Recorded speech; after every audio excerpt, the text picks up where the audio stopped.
माला रुद्राक्ष लेते नहीं, बस मेरे को देख के चले जाते। अच्छा, मतलब लोग माला रुद्राक्ष नहीं लेते हैं, लेकिन बस आपको देखने के लिए आते हैं। हाँ, बहुत ज्यादा परेशान करते हैं। यहाँ जब से आई तब से ये ऐसा कर रहे हैं। मेरे को लग रहा है कि लड़की को कोई ले जा रहा है, ऐसा लग रहा है। ऐसा लग रहा है। माला भी नहीं बेच पाती, बहुत परेशान।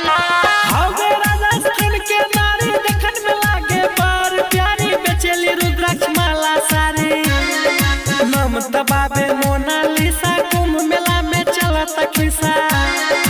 उम्र बाबे 16 साल, नीली नीली आँख कमाल। माई बाप एकर गरीब, रहे के घर झोपड़ी नसीब। महाकुंभ मेला में आईली, रुद्राक्ष माला इहो बेचेली।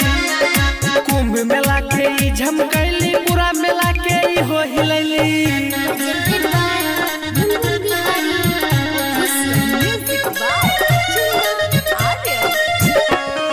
बेचेली माला लागल भीड़, रातों रात बदलल तकदीर। बादल गइल ओकर तस्वीर, आँखी बाएकर बारे बारे, हला बाएकर घरे घरे। केकरो से न लजावेली, केकरो से न शर्मावेली। मांग में ओकर शोभे मंतिका, मेला में कैली सबके फीका। आँख बाएकर बड़ी खूबसूरत, लागे कि मंदिर के हो मूरा। कुंभ मेला में बनल पारी, देखेल जुटल लोग बारी।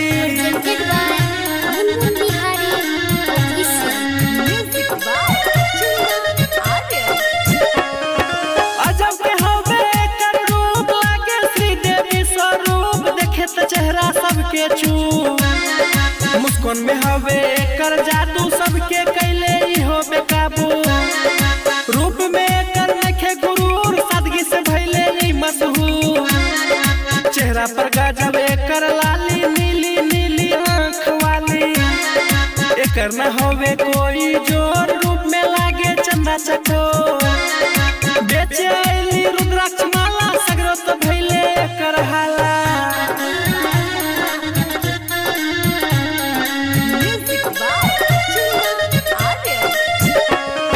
सोशल मीडिया पे भइले हाला, कुंभ मेला में बेचेली माला। बूढ़ी माता के साथ रहाला, देखे में लागेली बड़ी सुनर। बेचेली रुद्राक्ष माला सुमर। शिवम बेकानरी मीडिया वाला, मोनालिसा के वायरल कराला। सबके सामने बनली मुनिया, हिलेले बारी पुराई दुनिया। फेस बाबे क्यूट कटील, मोनालिसा के सच्चा दिल।